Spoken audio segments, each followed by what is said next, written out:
Having a baby after 35 can deplete you so much that perimenopause ends up hitting harder than it should.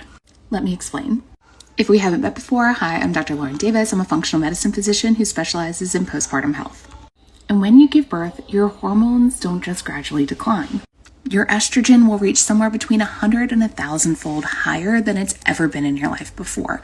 And over the first 48 hours after you give birth, it drops to menopausal levels for the first time that you'll ever experience. And your body just went through 9 months of growing a human being, which depleted your nutrient stores. Then you breastfeed, which actually requires more nutrients and more calories than pregnancy does.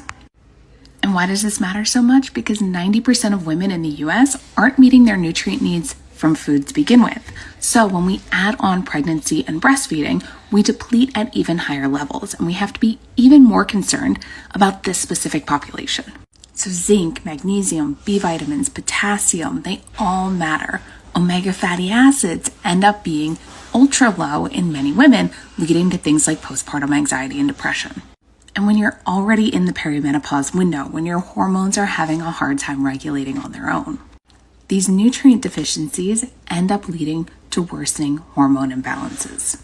And it's not just our nutrients that take a hit when we're pregnant, our detox pathways do too. Our glutathione, which is our master antioxidant in our liver that helps with phase 2 detoxification, drops by about 40% by the end of our pregnancy. And when that's critically low for what your body needs, it increases the risk for gestational diabetes, preeclampsia, and preterm labor. But a recent study is also showing when that stays low postpartum, there's a higher risk for postpartum anxiety and postpartum suicide. And this matters because postpartum glutathione is one of the big things that helps to rebalance out our hormones.